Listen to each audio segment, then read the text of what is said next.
Hello friends, welcome to my YouTube channel. This is Rajni Agarwal. कल मैंने आपको अपना कंटेम्प्रेरी इंडिया एंड एजुकेशन के बाद पढ़ाया था फिलोसफी, और फिलोसफी में मैं पहले इसका इंट्रोडक्शन दिया था, फिर उसके ऑर्थोडॉक्स और हेटेरोडॉक्स के बारे में बताया था। अगर वो आपने वीडियो नहीं देखी है तो आप वो प्रीवियस वीडियो देख सकते हैं।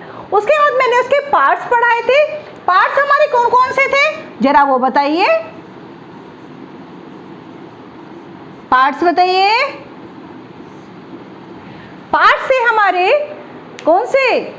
सांख्य, योगा, न्याय, वैशेषिक, पूर्व मीमांसा और वेदांता, जिसको कल मैंने आपको सांख्य के बारे में डिटेल में पढ़ाया था। आज मैं आपको पढ़ाऊंगी योगा। क्या पढ़ाएंगे आज हम? योगा। योगा तो आप सभी जानते होंगे, जिसको करने से जैसे शरीर को एनर्जी लेवल के लिए फूड की नीड होती है, उसी तरह योगा हमें मानसिक विकास के लिए, हमें स्पिरिचुअल डेवलपमेंट के लिए, हमारे मॉरल डेवलपमेंट के लिए हमें योगा की नीड होती है, क्योंकि योगा ही हमें आगे हमारे मन को स्वस्थ रखता है, हमें जीवन जीने के लिए एनर्जी देता है, हमें फुल स्ट्रेंथ देता है। इसीलिए हमें योगा की नीड होती है।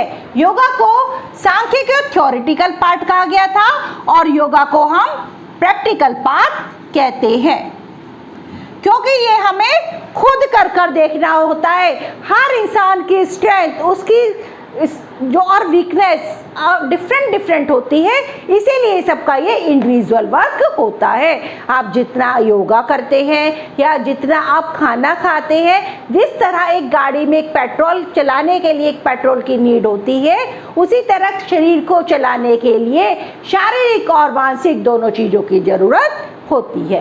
क्लियर? आगे चले। जब हमारे प्रैक्टिकल पाथ लिए गए हैं, इसके फाउंडर कौन है? इसके फाउंडर है हमारे पतंजलि। इसके फाउंडर कौन है? पतंजलि। योगा एक प्रैक्टिकल पाथ है, योगा के फाउंडर है पतंजलि। सांख्य ने कितने तत्व माने थे? सांख्य ने माने थे हमारे 25 तत्व, 25 एलिमेंट, लेकिन इसने 25 + 1 को ऐड करके बनाया 26, क्योंकि इन्होंने कहा जो हमारे ईश्वर है और हमारे पुरुषाएं, इन सबको मानकर इन्होंने अनिश्वरवाद का नाम दे दिया।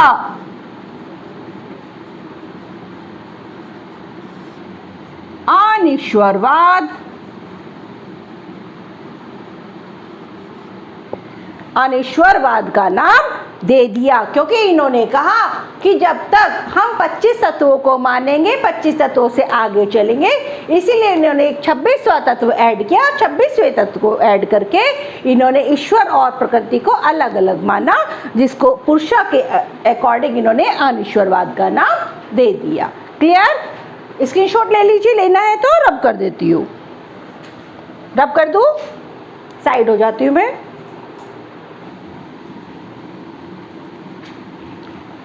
हाँ जी, आगे देखिए। जब इसके जो पार्ट्स आए, वो पार्ट्स कौन से हैं? योगा। योगा के पार्ट्स कौन से हैं? समाधि, साधना, समाधि, साधना, विभूति, और है आपका कैवल्य। समाधि में आप किसकी बात करते हैं और साधना में किसकी करते हैं? विभूति करते हैं, कैवल्य करते हैं। जब आप ध्यान लगाकर बैठते हैं, जब समाधि लगाकर बैठते हैं, बिल्कुल ध्यान मगन हो जाना, वो कहलाती है आपकी समाधि। जब साधना, किसी भक्ति साधना में लीन हो जाते हैं। विभूति, जहाँ पे हम महिमा वगैरह या कोई सिद्धियों का यूज करते हैं, वो कहलाती है आपकी विभूति। कैवल्य, कैवल्य कहलाता है आपका मोक्ष, यानी हम जब मोक्ष प्राप्त करते हैं। ये हैं आपके योगा के पार्ट्स। क्लियर? ये जितनी चीजें मैं आपको पढ़ा रही हूँ, ये आपका चाहे बीएड हो, एनटीटी हो, बीटीसी हो, बीएड हो, एमएड हो, या कोई भी कॉम्पिटिटिव एग्जाम हो, जहाँ पे हमारी फिलोसफी बिलोंग कर रही है, और ऐसा कोई कॉम्पिटिटिव एग्जाम नहीं है जिसमें फिलोसफी नहीं आती हो, तो ये आपको सारी चीज़ें उसमें ऐड करेंगी। और मेरी डेली क्लास होती है, आप डेली चैनल को देखिए और इन सब के की पॉइंट्स को नोट करके अपने अपने नोट्स बनाइए, जिससे आपको हर एग्जाम में बेनिफिट हो। क्लियर? आगे चले, इसको नोट डाउन कर लीजिए, रब कर दें।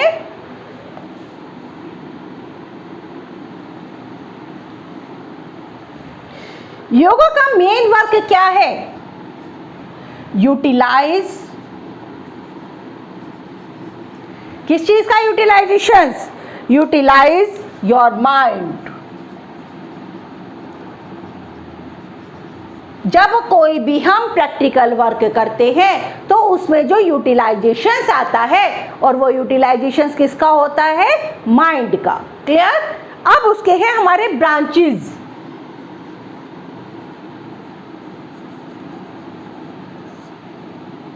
राज, जनन, इनके बारे में बताते भी रहिए। कर्म, भक्ति, तंत्र, मंत्र, और बताइए हट। ये सब हमारे योगा के ब्रांचेस हैं।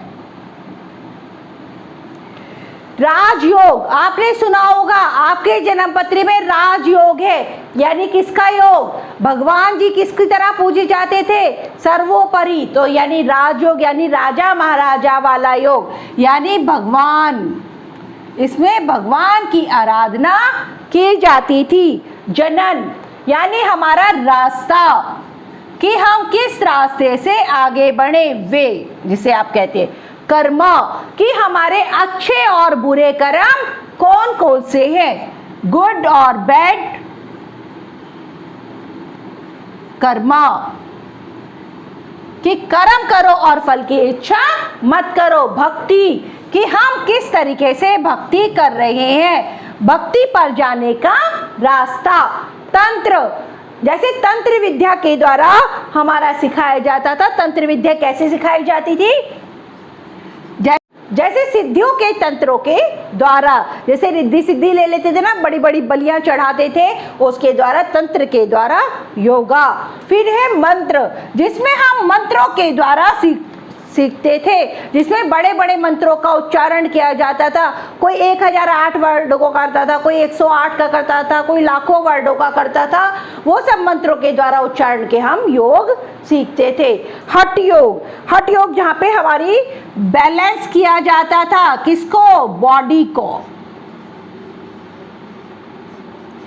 हठ योग में हम बैलेंस करते थे बॉडी को। ये है आपकी ब्रांचेस, नोट डाउन कर लीजिए। यस, योगा में है आपके 8 फोल्ड पाथ।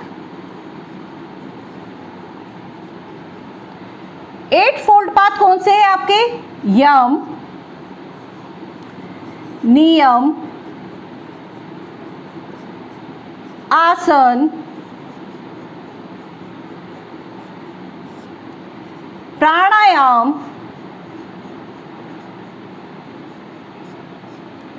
प्रत्याहारा,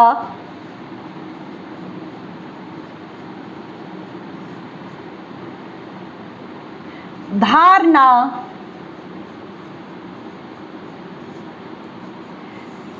ध्यान और समाधि।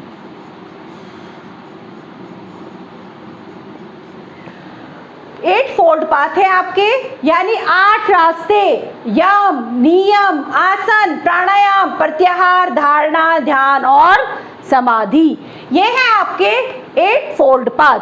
आपने इसमें पढ़ी ब्रांचेस, पार्ट्स, और अब पढ़े आपने 8 फोल्ड पाथ। क्लियर? स्क्रीनशॉट ले लीजिए, रब कर दें।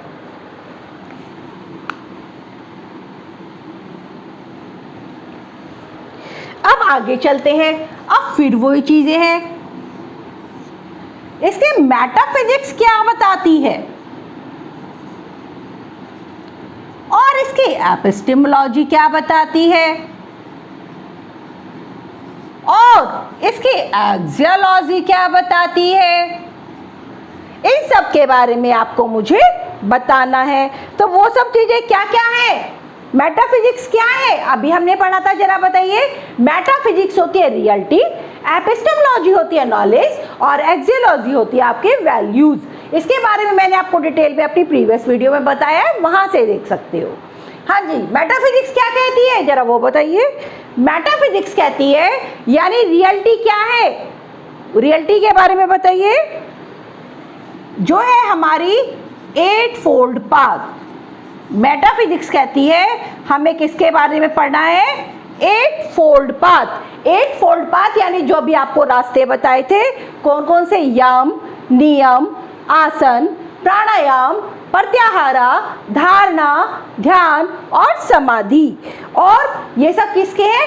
Types of yoga. जो योगा के टाइप्स है उसमें हमारे 8 फोल्ड पाथ आते हैं। अब क्या आया? एपिस्टेमोलॉजी यानी नॉलेज। हमें योगा से किस चीज की नॉलेज मिल रही है, जरा उसके बारे में बताइए। योगा से नॉलेज मिल रही है हमें कंसंट्रेशन ऑफ माइंड।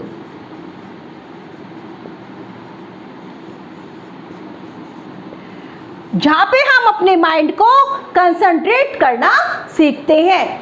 मेटाफिजिक्स बताती है 8 फोल्ड पाथ, और एपिस्टेमोलॉजी बताती है कंसंट्रेशन ऑफ माइंड।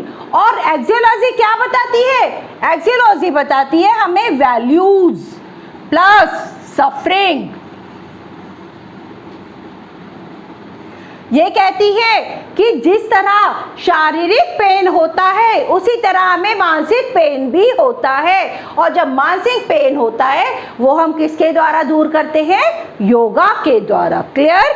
शारीरिक और मानसिक पेन को दूर करने के लिए बेस्ट वे है आपका योगा। स्क्रीनशॉट ले लीजिए, रब कर दे।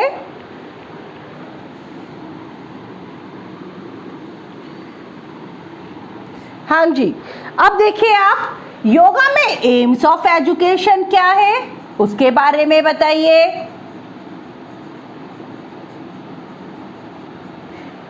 एम्स ऑफ, इस योगा को करने का एजुकेशन क्यों है? हमारा एम क्यों आया कि हमें शिक्षा में, अपने एजुकेशन में योगा को ऐड करना चाहिए। क्यों ऐड करना चाहिए?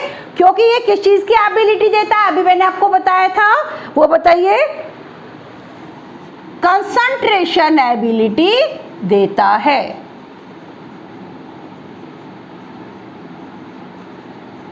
जहां पे हम एकाग्रता लेकर आते हैं, जिसमें हमारी 2 टाइप की एबिलिटी होती है, फिजिकल और स्पिरिचुअल। ये 2 टाइप की आपकी एबिलिटी होती है। क्लियर? अब क्या आया हमारा करिकुलम? क्या है इसमें? हम क्या क्या चीजें पढ़ाते हैं करिकुलम में? हम पढ़ाते हैं योगा, मेडिटेशन, जो मैंने आपको बताया था साधना, समाधि, ध्यान, जो लगाकर हम पढ़ाते हैं वो है आपका करिकुलम। योगा का करिकुलम क्या है? योगा और मेडिटेशन। अब इसमें डिसिप्लिन कैसे आया? जब आप सब इंडिविजुअली वर्क करेंगे तो इंडिविजुअली वर्क करने के बाद हमारा डिसिप्लिन कैसा आएगा? Self discipline.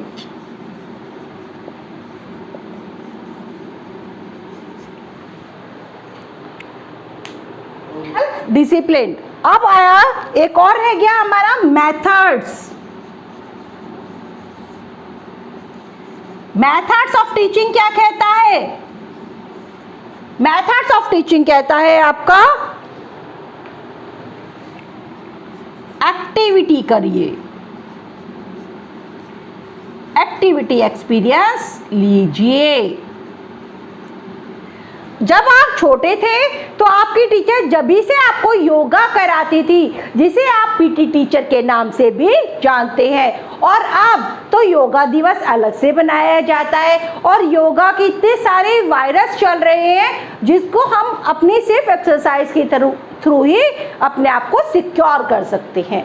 अब योगा को पढ़ने के लिए हमारा एम क्या है, क्योंकि हमें फिजिकली और स्पिरिचुअली एबिलिटी चाहिए। हमारा करिकुलम कैसा होना चाहिए, उसमें योगा और मेडिटेशंस ऐड होने चाहिए, इंक्लूड होने चाहिए। उसका डिसिप्लिन कैसा होना चाहिए, ये सेल्फ डिसिप्लिन पर डिपेंड करता है।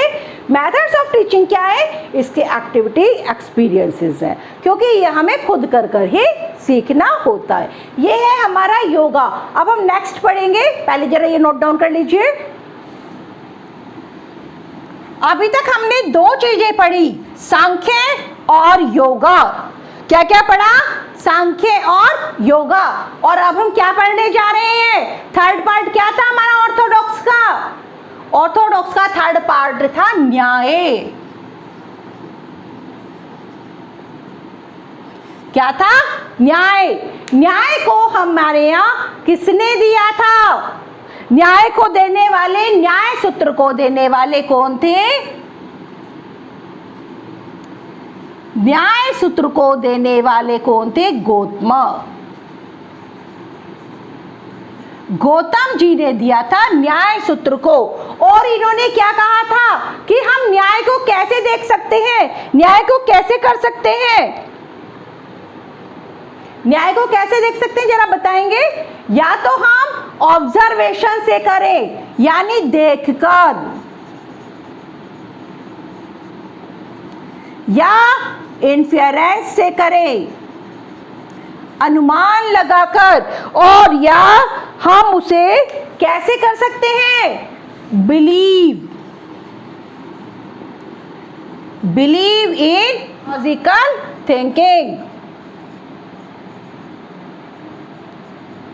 उसमें करके ही हम इस न्याय को कर सकते हैं। न्याय सूत्र के कौन थे फाउंडर, गौतम। इसको हम न्याय को कैसे कर सकते हैं, ऑब्जर्वेशन के थ्रू, इन्फ्लुएंस के through, believe in logical thinking के थ्रू। क्लियर। इसको करने के मेथड क्या क्या है, अब उसके बारे में देख लेते हैं। मेथड कौन कौन से हैं न्याय को करने के लिए, कि हम न्याय को किस तरीके से पहचानते थे। पहले राजा महाराजा ही न्याय करते थे, और उस न्याय को हम कैसे जानते थे, डायरेक्ट मेथड,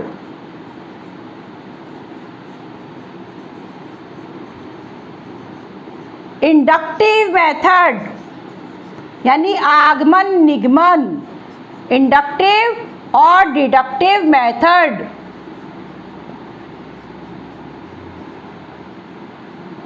और बताइए, एक्सपीरियंशियल मेथड, साइंटिफिक मेथड,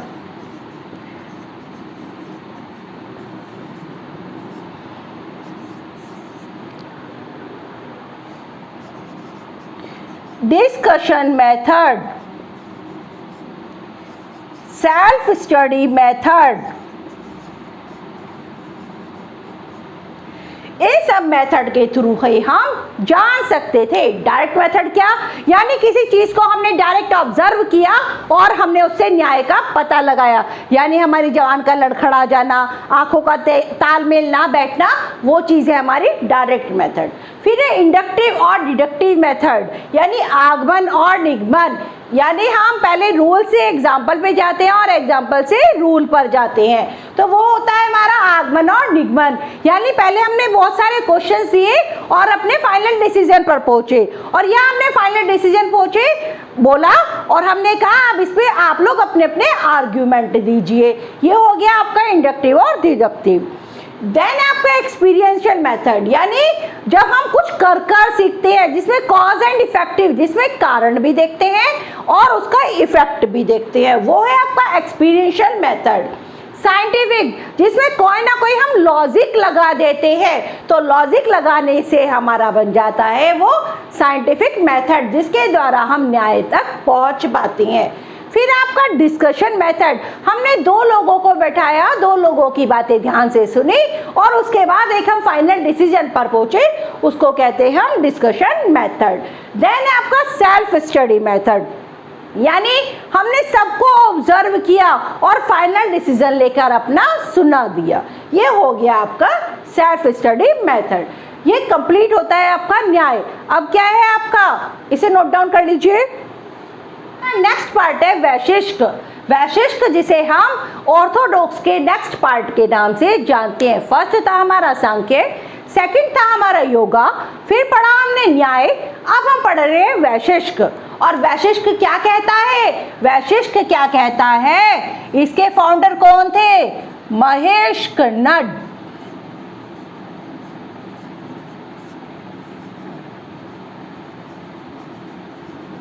इसके फाउंडर कौन थे, महेश कन्नड। और ये क्या कहते हैं, जो हमारा वैशिष्ट है यानी अलग अलग पार्टों से मिलकर बनना, वो पार्ट कौन से हैं हमारे, 5 मेन एलिमेंट्स से हैं। 5 मेन एलिमेंट्स कौन से हैं, जरा बताइए। अर्थ, फायर,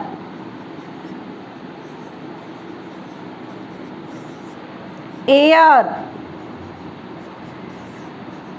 वाटर और स्काई। यानी भा से भूमि,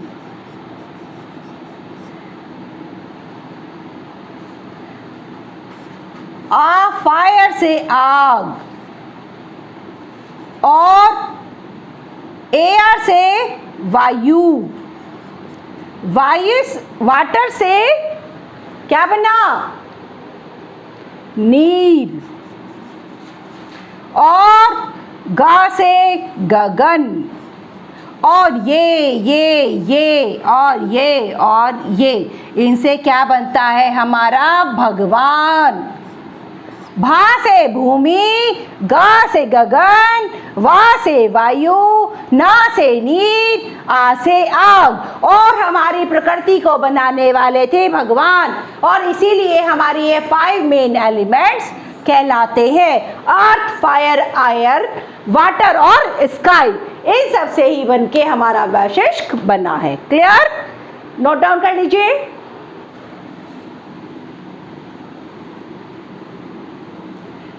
अब क्या कहते हैं महेश कन्नड, वो कहते हैं ये छोटे छोटे पार्ट से मिलकर ही बना है, छोटे छोटे पार्ट से मिलकर।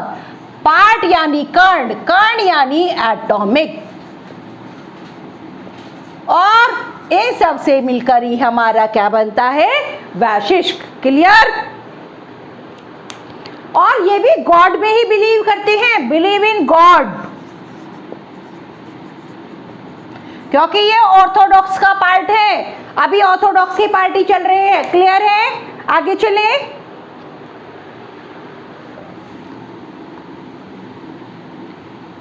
अब है आपका मीमांसा।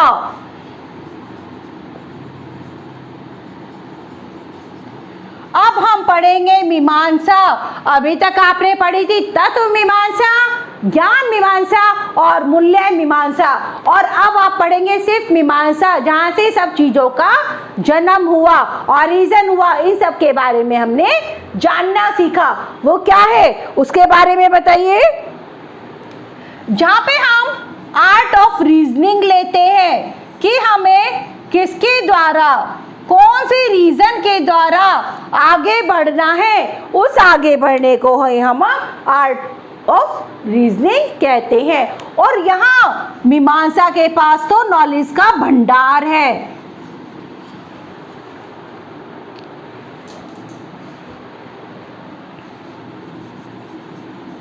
रेस्पोरेटरीज ऑफ ऑल नॉलेज, यहाँ पे नॉलेज का भंडार है, यानी ज्ञान का भंडार। जब सारी मीमांसा मिल जाती है तो क्या बनता है, ज्ञान का भंडार। क्लियर है, आगे चले। ये क्या कहते हैं, आप इतना हो गया, आगे चले। वो कहते हैं आप गॉड में बिलीव रखिए, बिलीव इन गॉड। हो गया? नोट डाउन कर लीजिए, फिर दूसरी लाइन बताती हूँ।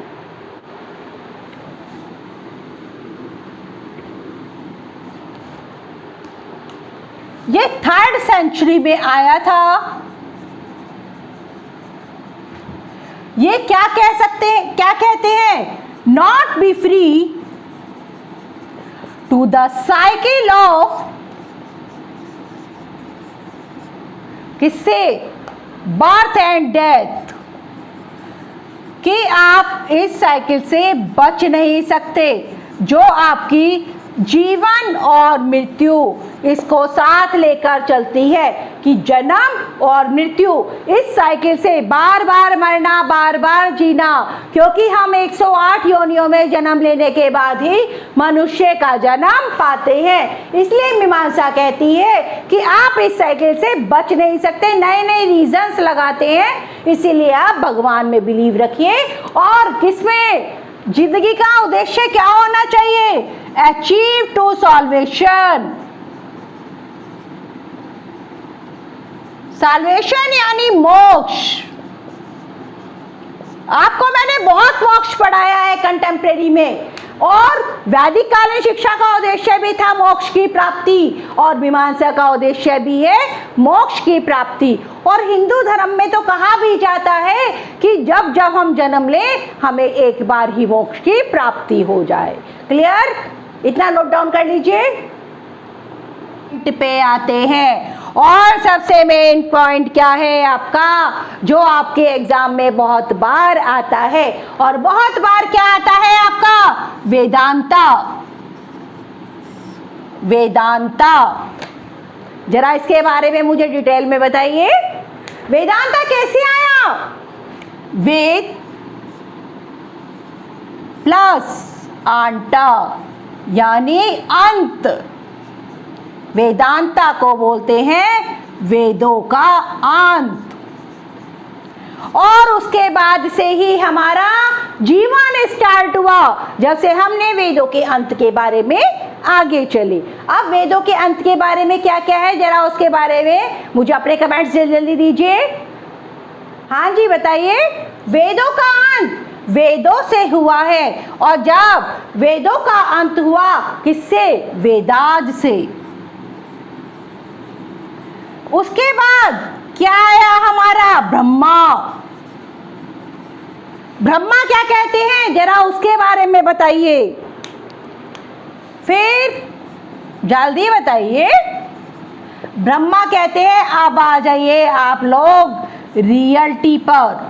आप मोक्ष वोक्ष अब रहने दीजिए, आप रियलिटी पर आ जाइए। और माया क्या है? मोह माया, जिसे आप मोह माया का नाम दे देते हैं। अभी तक आपके जीवन का उद्देश्य था मोक्ष की प्राप्ति, लेकिन उसके बाद ब्रह्मा आए, वेदों का अंत हुआ, वेदास का अंत हुआ, और फिर आए ब्रह्मा। ब्रह्मा से बनी रियलिटी, और रियलिटी वो क्या कहती है? जिंदगी मोह माया का नाम है। क्लियर? करिए नोट डाउन। आगे चलिए। अब है आपका, किसने इनके बारे में बताया? बद्रायणा। बद्रायणा ने 2 चीजें बताई। क्या क्या? फर्स्ट बताया हमारा पूर्व मीमांसा, और फिर क्या बताया? उत्तर मीमांसा।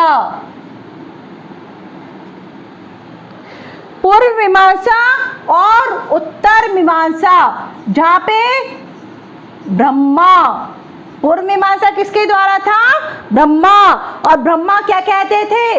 वेदास के बारे में। हमारे वेद कौन कौन से हैं, जरा उसके बारे में बताइए। ऋग्वेद, यजुर्वेद, सामवेद और अथर्ववेद।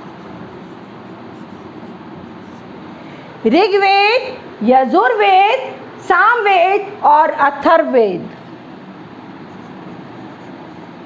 हिंदी में लिखने की जरूरत ही नहीं है। ऋग्वेद, यजुर्वेद, सामवेद और अथर्ववेद। और बद्रायणा क्या कहते थे, वो किसमें बिलीव करते थे, बद्रायणा ये चीज बिलीव करते थे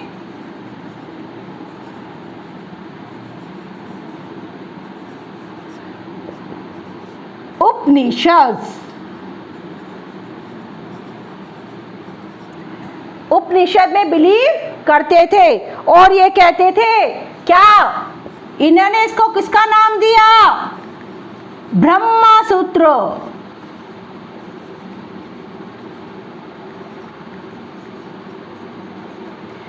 उपनिषद होते हैं हमारे रामायण महाभारत, जो भी हमारे एपिक्स होते हैं वो हमारे कहलाते हैं उपनिषद। इन्होंने इसको ब्रह्म सूत्र का नाम दिया। बद्रायणा ने कहा कि आप वेदों की उत्पत्ति पूर्व मीमांसा उत्तर मीमांसा के आधार पर की है। पूर्व मीमांसा यानी हमारे ब्रह्मा यानी वेदास जो मानते थे ब्रह्मा, और हमारे 4 वेद थे पहले, ऋग्वेद, यजुर्वेद, सामवेद और अथर्ववेद। लेकिन बद्रायणा जब आए उन्होंने वेदांता के बारे में कहा तो उन्होंने कहा हर इंसान के व्यूज़ अलग अलग हैं, इसलिए हम किसी के व्यूज़ को नकार नहीं सकते, ये ध्यान रख के पढ़िएगा। बद्रायणा बिलीव करते थे उपनिषद में और जिसको वो कहते थे ब्रह्म सूत्र। क्लियर, आगे इसे नोट डाउन कर लीजिए, स्क्रीनशॉट ले लीजिए। अब हम पढ़ेंगे ब्रांचेस ऑफ वेदांता। इसके ब्रांचेस देखिए, अद्वैत, विशिष्टाद्वैत,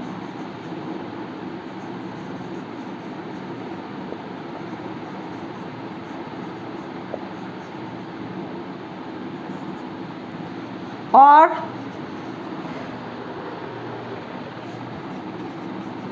द्वैत,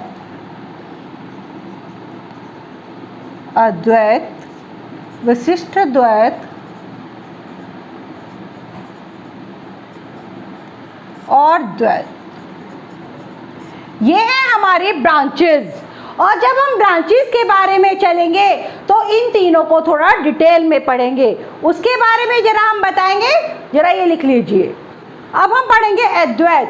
अद्वैत यानी एब्सेंस प्लस द्वैत, और जिसको हम कहते हैं ड्यूअलिज्म। और ये अद्वैत यानी इग्नोरेंस, यानी हमें अज्ञानता की तरफ लेकर जाता है।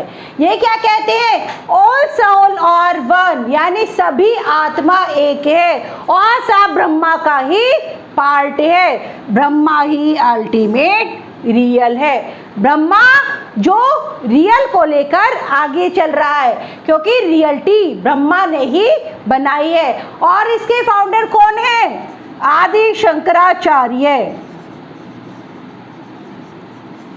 आदि शंकराचार्य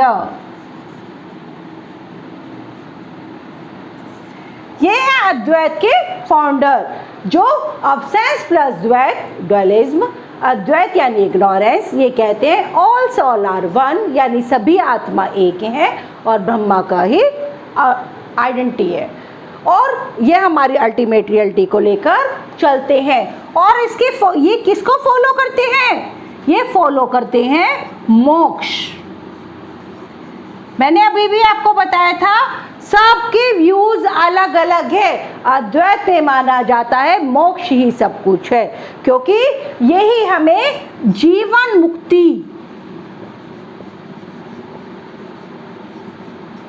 देता है। क्लियर, अद्वैत क्लियर हो गया, स्क्रीनशॉट ले लीजिए।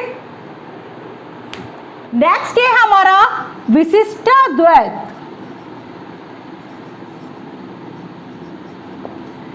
विशिष्ट यानी स्पेशल, यानी क्वालिफाइड। और अद्वैत क्या है आपका, ड्यूअलिज्म, यानी डबल क्वालिफाइड। क्या कहलाता है ये, डबल क्वालिफाइड। और इसके फाउंडर कौन है, रामानुजाचार्य।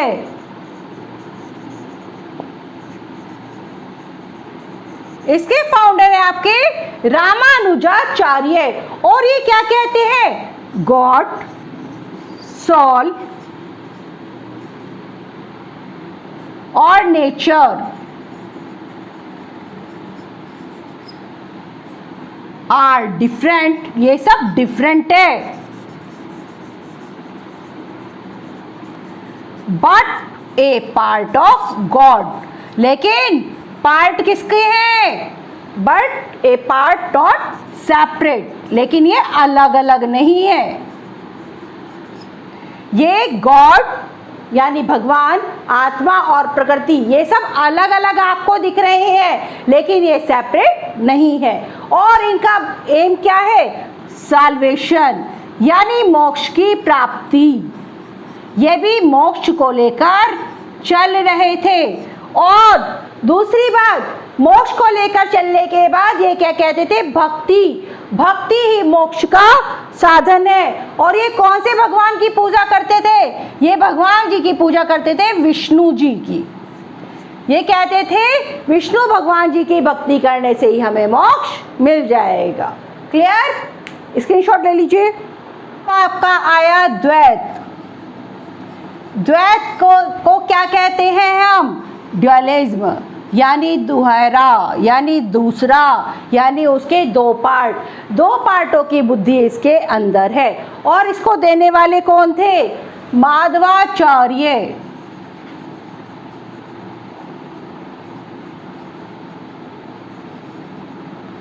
ये माधवाचार्य के द्वारा ही दिया गया है, जो इसके फाउंडर है। और ये क्या कहते हैं? सोल एंड ब्रह्मा क्या है?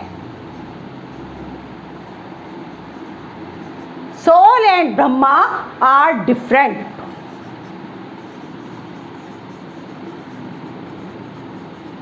ये कहते हैं कि ये डिफरेंट है। और वर्ल्ड एंड गॉड, जो संसार है और भगवान है, ये क्या है? संसार और भगवान,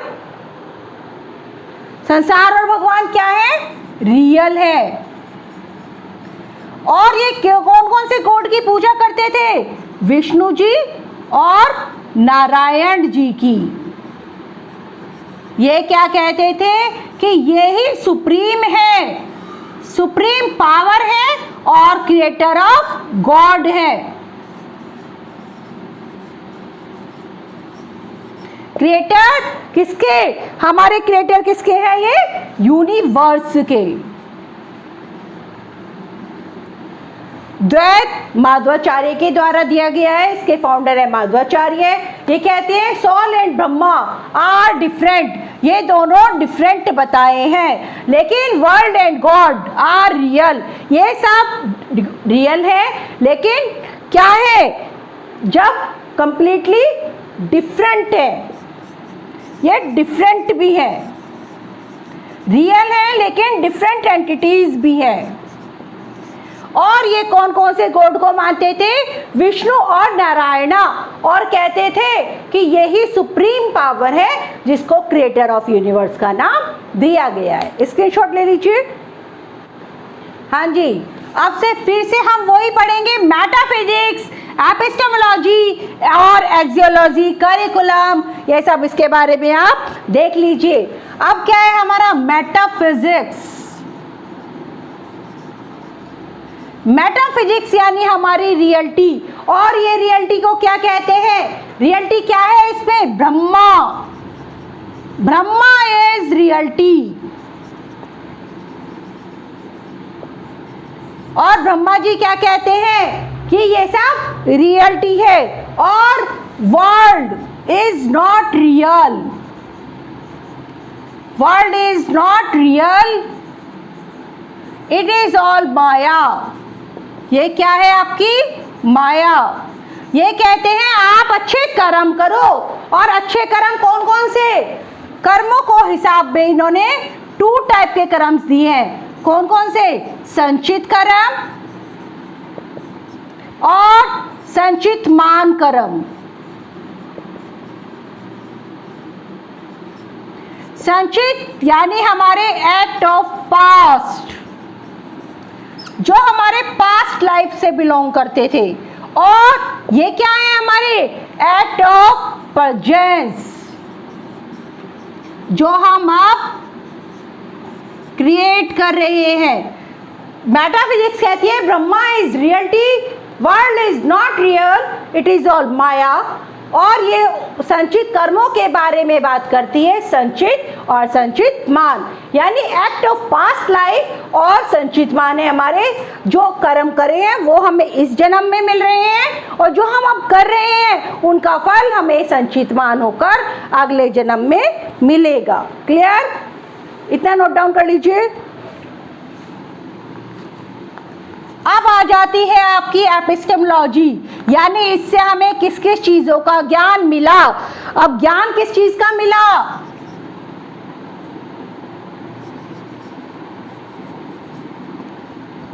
एपिस्टेमोलॉजी, परा और अपरा। परा यानी स्पिरिचुअल और अपरा यानी आपका प्रैक्टिकल। अब ये सब ज्ञान हमें कहां से मिलेंगे?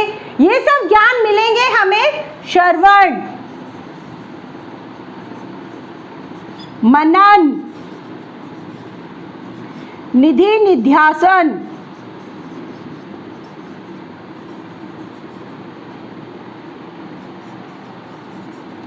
श्रवण यानी लिसनिंग, मनन यानी चिंतन जो हम मन से सोच के करते हैं, निधि निध्यासन यानी जिसके द्वारा हम प्रैक्टिस करते हैं, जो हमें practice makes a man perfect, जो हमें इससे सिखाता है। एपिस्टेमोलॉजी यानी हमारी नॉलेज, नॉलेज में हम क्या क्या मिलता है? परा और अपरा। परा को हम कहते हैं स्पिरिचुअल, अपरा को कहते हैं हम प्रैक्टिकल, और ये सब हम किस किस चीज से लेते हैं? श्रवण, मनन, निधि निध्यासन। श्रवण यानी लिसनिंग, मनन यानी चिंतन, निधि निध्यासन यानी प्रैक्टिस। नोट डाउन कर लीजिए। अब आया आपका एक्सियोलॉजी, और आपका एक्सियोलॉजी क्या बताता है?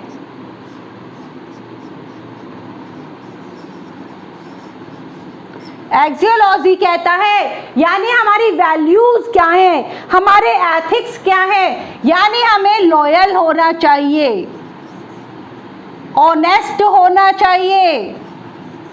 लॉयल की और ऑनेस्टी की बात करता है, और ये कहता है सेल्फ कंट्रोल। इससे हमें ये वैल्यूज सीखने को मिलती है, और जब हम इन सब से आगे बढ़ते हैं तो हमारा क्या बनता है? Concentration of mind.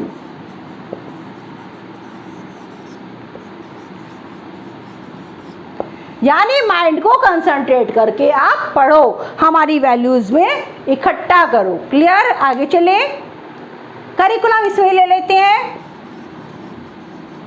Curriculum, curriculum क्या क्या है आपका? परा, अपरा।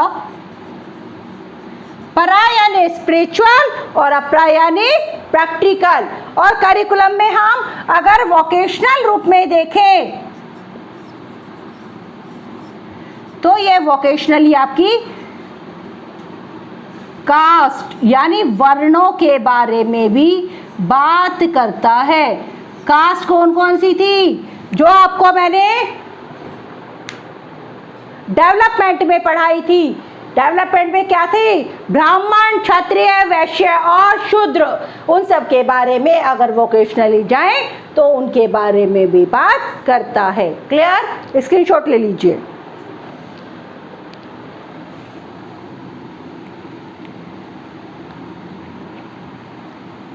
अब हम इसको पढ़ने के लिए कौन कौन से मेथड्स का यूज करेंगे?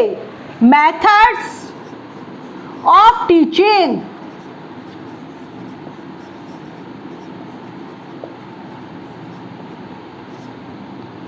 ओरल, डिस्कशन, क्वेश्चन आंसर,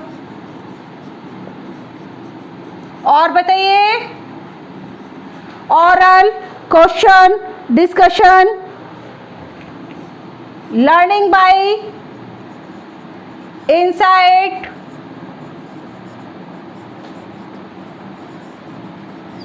इन सब के द्वारा ही हम इन्हें पढ़ेंगे। फिर क्या है आपका रोल ऑफ टीचर। टीचर का रोल क्या है? टीचर हमें प्रिपेयर कर रहा है to prepare the people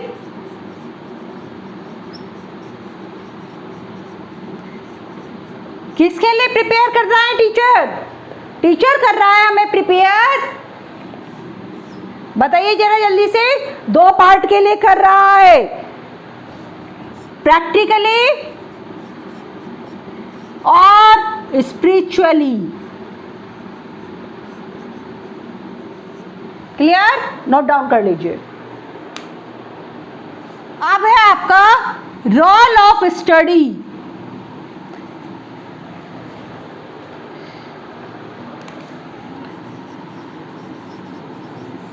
role of study, role of study क्या कहता है कि सेंसुअल कंट्रोल होना चाहिए। जो ब्रह्मा जी क्या कहते हैं? Supreme knowledge.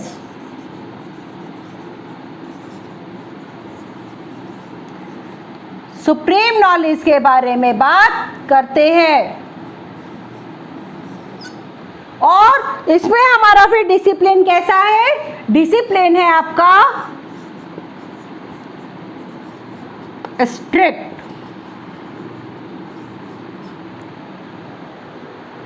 और जब हम बच्चे का रोल क्या होता है?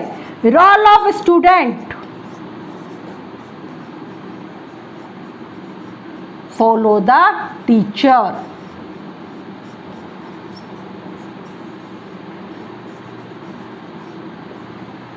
हाँ जी, अब हमने पढ़ा आज किस किस के बारे में? सबसे पहले पढ़ा योगा, फिर पढ़ा न्याय, फिर पढ़ा वैशेषिक, फिर पढ़ा हमने पूर्वमीमांसा और फिर पढ़ा हमने वेदांता, जिसके बारे में उनकी मेटाफिजिक्स, उनकी एपिस्टेमोलॉजी, उनकी एक्सियोलॉजी, उनकी रोल ऑफ द टीचर, उनके करिकुलम, उनके रोल ऑफ द स्टूडेंट, उनका डिसिप्लिन, इन सब के बारे में आज हमने जाना। और ये सब कीवर्ड आपके लिए सफिशिएंट रहेंगे। अगर आप कोई भी कॉम्पिटिटिव एग्जाम्स की प्रिपरेशन कर रहे हैं तो सब में आपको हेल्पफुल भी रहेंगे। और चाहे आप वो बीटीसी हो, बीएड हो, एमएड हो या कोई भी कॉम्पिटिटिव एग्जाम हो, आपको हर एग्जाम में हेल्प करेगा, यहाँ तक कि आपके नेट के एग्जाम में भी आपको हेल्प करेगा। इतना क्लियर है? कोई क्वेरी? अगर कोई भी क्वेरी हो तो आप कमेंट बॉक्स में लिखकर पूछ सकते हैं। मेरे चैनल को सब्सक्राइब करना बिल्कुल ना भूलें और दोस्तों को और कलीग्स को ज़्यादा से ज़्यादा शेयर करें। आपका मोटिवेशन ही मुझे नई नई वीडियो लाने के लिए मोटिवेट करेगा। और चैनल को सब्सक्राइब और लाइक करना बिल्कुल ना भूलें और बेल आइकन को प्रेस करना तो बिल्कुल ही ना भूलें, जिससे टाइम टू टाइम सारी वीडियो आपको मिलती रहे। और मैंने अपनी वीडियो के बाकी लिंक्स भी उसमें दे दिए हैं। अगर आप कंटेम्प्रेरी इंडिया एंड एजुकेशन पढ़ना चाहते हैं तो मेरी प्रीवियस वीडियोज़ हैं, और न्यू वीडियोज़ के लिए अब हमने फिलॉसफी स्टार्ट किया है। ओके, और इसके बाद आप सबका मोटिवेशन अगर मुझे ऐसे ही मिलता रहा तो मैं जल्दी साइकोलॉजी पर भी वीडियो लेकर आऊँगी। Thank you.